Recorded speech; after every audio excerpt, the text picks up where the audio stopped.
It is Pete Prisco Power Rankings time on HQ. Pete's over there. That's Brady Quinn. That's Haley Sutton. I'm Chris Hassel. Pete's Power Rankings. Uh-oh, Brady. Wow. Violator. Starting off with a bang. Wow. My apologies. How about that? Pete, by the way, has his #1 team, the Eagles, taking on the #4 team, the 49ers, this week. 49ers are in Philly, and they're the favorites. Yeah, and I think over your probably, #1 team. And I probably think I'm picking them to win, probably, too. Well, then what are you doing with your rankings? You've got to earn the right to get to that spot. Maybe next week they'll earn the right to be in that spot. So you're saying in all of your rankings, every team has earned the right to be in that spot? In my mind, they have. Okay. And they're my rankings. Let's get to those rankings that we're going to break down here in just a minute. But let's talk about them as we look ahead at this week's rankings. The top 5 looks pretty similar. You got the Cowboys, the Chiefs, the 49ers, Dolphins, all shifting up a spot after they pick up wins. Carolina cleaned their their coaching staff house, so no surprise. They're still at the bottom, 1-10. Meanwhile, things looking promising for the Browns and the defense, but even the mighty can fall. They fell 9 spots to 16. On a positive note, though, the Falcons trying to figure it out. They're the highest movers as they beat the Saints on Sunday and jump 6 spots up to #18. And with that, let's get to some fresh takes presented by Fresh Pet. It's not dog food, it's food. Pete, I love that we get to start off this segment with my Dallas Cowboys. They pick up a win on Thursday for Thanksgiving. They dominate that game. Dak Prescott's going to be a girl dad, so that was my big news of the day on Saturday. But in all seriousness, they have quite the schedule coming up in the next couple of weeks with the Seahawks, and then they go to the Eagles, the Bills, Dolphins. So what can this week's game kind of do for them, and why do you have them up there at #2? I think they're the team that most people are, hard to say because they're America's team, people aren't paying attention to them as much as they should. Dak Prescott's not getting the due he deserves. He's playing great football. The Cowboys should have won at Philly. They should have won that game. They gave that game away. And so I think the Cowboys are the team that people are kind of sleeping on. It was the 3rd most watched game in regular season history, I believe, for CBS this past Thanksgiving. What are you talking about? No one's watching the Cowboys. Well, I mean, when you're gluttonous eating on Thanksgiving, here's the problem. Bring back up the list. You have them at #2. Right. All right. So you've got them ahead of Kansas City. Correct. Same record, right? Correct. All right. San Francisco. Correct. Same record, right? And did San Fran beat the Dallas Cowboys head-to-head? Long time ago. Long time. I mean, Didn't San Francisco lose 3 games in a row? Okay, they had. What did they do last week? They lost 3 games in a row. And they look like an entirely different team now that they're healthy. They lost 3 games in a row 2 weeks ago. They have only lost 3 games this year. It's the in same a row. And they beat Dallas head-to-head. So 3 in a row is worse than losing 1 every few weeks? 3 in a row, by the way, banged up, without their left tackle, without Deebo Samuel. How come when Dallas plays and they don't have guys, you don't ever say that? They haven't beat a team with a winning record this year. They blow out. I remember when they lost to the Cardinals week 3, Pete gave them a mulligan. Like, he put the word mulligan in his power rankings, and then you gave him another mulligan when they lost to the Niners. And now they're healthy, and they're playing great football. And so are the Niners. Okay, and they're also playing great football. We get it on this side. We understand. They literally played head-to-head, and he doesn't factor that in When was that, Brady? at all. It was earlier this season. Long time ago. And how close was that game? It wasn't close. Oh, it wasn't long time close. ago. I want to ask you this, though, Brady, because with the quarterback situation, we know how Dak has been criticized. We know how he's been praised. He's been phenomenal. Over his career. He's up for the MVP. He's been phenomenal. No one's taking that away from him. It's just, I don't know how you rank these teams when we've got head-to-head play. They have the same record. It's bizarre. Look, Dallas is... I picked them, by the way, to go to the Super Bowl. So I'm not being critical of anything other than the fact of I don't know how you don't put San Francisco ahead of them. They're a top 4 or 5 team, but they haven't beat a team with a winning record yet. Hard to put a team ahead of them when you lose 3 in a row a month ago. They haven't. A month ago. How many is San Francisco? But they were hurt. They were injured. I get it. They were hurt. They had guys out of the lineup. But when Dallas has guys out of the lineup, it doesn't matter. How many has San Francisco won in a row now? 2. Okay. They're back on a win streak, aren't they? Yeah. God, dude, I don't know why Jack brings me in here to do this. You can't make sense of anything. That's the whole idea of it. There's no rational thought at all. It makes our week when you get worked up. Let's put it that way.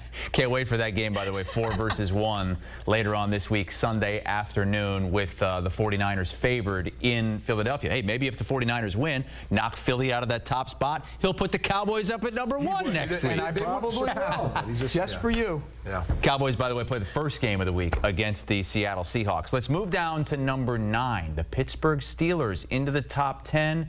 They go over 400 yards on offense for the first time in 3 years. Still don't score a lot of points, but it seemed as though the offense was a lot better with Matt Canada out of there. Yeah, I would put it this way. Look, he's going to make a big deal about only 16 points, 400 yards. What in the world? Here's the reality. They had a fumble in the red zone. That hurt them early, okay? They scored every single time they had the ball in the second half, with the exception of running the clock out at the end. So this is a big-time improvement over where they were. It was the most yards they've ever had when not having Matt Canada their last 3 years now. And you see what Mike Sullivan and this team is capable of doing. And even Kenny Pickett, the vertical pass game downfield, they're utilizing their weapons. They're running the football better. This team is a dangerous team because if they could continue to play like this, they are a playoff team. And that's a tough defense to go up against, too, the way T.J. Watt's playing. I'm not going to – I thought they were better. I mean, they were significantly better than what they've been, and it couldn't be any worse than what it was. And Kenny Pickett threw the ball down the field, which was a good sign going forward. I'm with you. Don't forget, Deontay Johnson dropped the touchdown in the end zone as well. So they should have scored more points, but the reality is they still only scored 16. So we got to temper it just a little bit. Did they cover the number on the road? Yes. They did. Yes, they did. And won. Yeah. Which is all that matters in the NFL. That's what Mike Tomlin does. So they're in the top 10. Just outside the top 10, we have the hottest team in the NFL, the Denver Broncos, up 5 spots to number 11. Sportsline still not bullish on the Broncos making the playoffs, though. Their simulations put it at just a 27% chance. One of the reasons is they play 3 straight road games coming up. And it's a tough stretch. I mean, you included that of the Texans and the Lions. I mean, on the road, that's tough to deal with. So I think if they can navigate this next little group of games by going 2-1, 1-2, they have a chance to get in. Right? I mean, you would agree with it. They have a chance to get in. I mean, it's not going to be an easy path. It's been a great turnaround for Sean Payton. It really has. I'm not going to say he's fixed Russell Wilson, but he's taken the wildness and the craziness out of his game a little bit and kind of harnessed them a bit. He's not turning the ball over. He's 20 touchdowns, 4 picks. It's great. He's played good football. That's tops in the NFL, yeah. right? Yeah. But I would say there wasn't any fixing to be made. Russell Wilson had a bad year on a team that was a bad football team with a first-year head coach. Now, you've got a team now as Sean Payton. He was 20 pounds heavier than he is this year. He had to fix that. Well, you'd know more about that. I don't really check out players' physiques. But he couldn't move. He couldn't move. Maybe he wasn't asked or was trying to quite as much. It's beside the point. The quarterback defender sounding the alarm. You got to give Sean Payton a lot of credit for the fact of everything he said in the offseason about this team. And he early on took some bullets for it, the 70 points that the defense gave up. He took a lot of flack for that. This is evolving into that version of a Sean Payton team. And I actually think the team more reflects what Russell Wilson had in Seattle than anything else. The way they're running the football, the defense that they're playing right now, and when Russell Wilson is called upon in those clutch moments, he's making plays. I don't know what you mean taking whatever out of his game. He's not as free and wild and loose as he was in Seattle. He's still making plays, though, in a creative, improvising way when he needs to. Not like he used to. He just did it versus the Browns this past week. Which one of those touchdowns did you see in the end zone that were great catches, great plays, was he not scrambling around for? He scrambled. He's just not as reckless with the football. That's why he's not turning it over. He's never really been reckless. Look at his touchdown-interception ratio. It's never been that case. This is a team, though, that's built kind of more like the Seattle team Russell Wilson has been a part of. To me, I had them as a playoff team before the year. I think they will be a playoff team outside of Houston this upcoming week. And the Lions, the rest of those games are pretty manageable. A lot of division games, though. I mean, Chargers is a tough Divisional games are tough. Where we're going to be at with Brandon Staley and how that impacts all of it, depending on how things go. No Joey Bosa.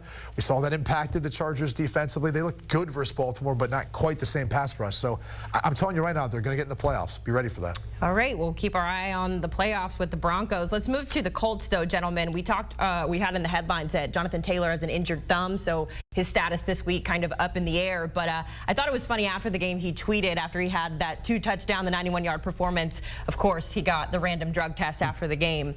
So it kind of feels like he's getting back into his stride. But, Pete, for that Colts team, they're playing behind Gardner Minshew. 3-game winning streak for the first time in his career. What's the potential there in Indianapolis? I tell you what, if you're a team that's actually going to be in the postseason, you hope they get in and you play them in the first round because they're not very good. I mean, let's be real. Gardner Minshew's not very good. You just cannot give him a compliment. He's won 3 straight. Aren't you this big streak guy? Yeah, I have nothing to say about That's only losses, and they're going to lose this week to the Titans, and that'll end all that. But look, Gardner Minshew, you get what you get with him. You get the good and you get the bad. And there's going to be a bad and there's going to be some good. We all say the same thing about you, Pete. You get all the good and the bad. I give it to you. Believe me. Hey, it's just like a couple weeks ago, you were sitting here defending Josh Dobbs. Josh Dobbs. You become what you are in this league. Three of those passes were batted. You become what you are. You're going to bench him. You become what you are in this league. Gardner Minshew's a good backup. He's not a threat to be anything in terms of taking this team to the postseason and winning games. Well, I'll gladly give Gardner Minshew credit for the job he has done managing all of this. Is it ever going to be perfect? No, of course not. But they are a team that if the playoffs started today would be in the AFC playoff picture. He's done a good job handling that coming in as a backup and managing all of this. And look, if they don't have Jonathan Taylor, there'll be more pressure put on his shoulder for this week. We'll see how he is able to respond to that. It's also a defense that doesn't have Shaq Leonard. They've been kind of able to overcome that loss of a player that we looked at as an all-pro. And injuries played, obviously, an issue with that, as I think you'd agree. But, again, it doesn't take away from anything where the Colts are at. They're a playoff team as it stands right now. Maybe Minshew's turned over a new leaf. Look at those turnover numbers. 9 in a 3-game stretch, down to 2 in the last 3 games. Benefit of the doubt. It doesn't give any quarterback the benefit of the doubt. I give all the quarterbacks the benefit of the doubt, the good ones. Well, how about Matthew Stafford and the L.A. Rams, who are up 3 spots to number 17, back-to-back division wins. They're only a half game behind the Vikings now for that last wild card spot. Sean McVay's done a really nice job with a team that not many people had high expectations for. No, and it helps when they got Cooper Kupp back, and Puka Nacua has been phenomenal as a rookie, and now you get Kyron Williams back, and you see how that impacts the running game and passing game, too, just out of the backfield. The concern moving forward is their schedule. It's not the easiest path moving forward the rest of their schedule. So they're in striking distance. They're playing some really good football. They exceeded my expectations, I thought, where this team would be this year. But, man, not an easy road ahead when you look at the fact that you got to play arguably the best defense. Maybe Myles Garrett's banged up for this one this week. In Baltimore, tough one. The Saints, regardless, are not necessarily the easiest opponent. Then finishing with the 49ers. At 5 wins, I think you got to get to at least 9. I mean, Pete, do you see 4 wins in that schedule? Browns, Commanders, Saints, and Giants. You can get those 4. That's 4. That gets you to 9. Sportsline gives them a 31% chance. I mean, the Browns, what's Myles Garrett going to be this week if he even plays? I mean, there's a real question if he doesn't play. That's a different defense when he's not on the field. Okay, we had a rookie last week on the road in Denver, and you picked him as your best bet. I did. It was a bad pick. And I'm not picking him this week. Now you've given up on it. I'm not picking him this week. I'm taking the Rams, and I think the Rams can make a little run here. Sean McVay's done an amazing job with this team. You know, we talk about guys on the defensive side of the ball. Other than Aaron Donald, most of those guys are young, rising players, and they've come together and played really well. And the offensive line, by the way, which was a major question going into the season, has really played well. The problem is, I don't even know if 9 games gets you in. You may have to win 5. You have to get to 10 in order to assure yourself that. I don't think they're winning 10. Okay, well, but that's kind of that you know. But somebody has to be the last wild card team in the NFC. I think the Vikings probably have a little easier road ahead, though. Back to Josh Dobbs. See, he's not off the Josh Dobbs train. They might be off yet. the Josh Dobbs train. There's talk now that he's going to be benched. They're going to put Nick Mullins in. Oh, and that's why they traded for him. We'll see what he's capable of. Obviously, he was banged up. And you'll be here 2 weeks talking about how great Nick Mullins is when he goes 19 of 42 for 212 yards. Given what Josh Dobbs has dealt with, and the fact they still had a chance to win that game last night. Brady, give him some credit. Please do not defend Josh Dobbs from last night. How many of those passes got batted? It doesn't matter? Does it not matter? It matters, but he was terrible. He was terrible. He was not. It wasn't his best performance. You're right. It doesn't discount the fact that there was a lot of bad passes there. We sound the alarm. Oh, you've already done it a couple times, I think. We've already done it once. I think we hit our alarm quota. Full power rankings, by the way, CBSSports.com. You can check out how far the Vikings fell. You know what? You print those power rankings off and make it toilet paper. So make sure. You went there. All right, we've got CBS games this week on Paramount Plus as well. Interesting early game, Broncos and Texans. Russell Wilson against C.J. Stroud in Houston, 1 o'clock Eastern Time.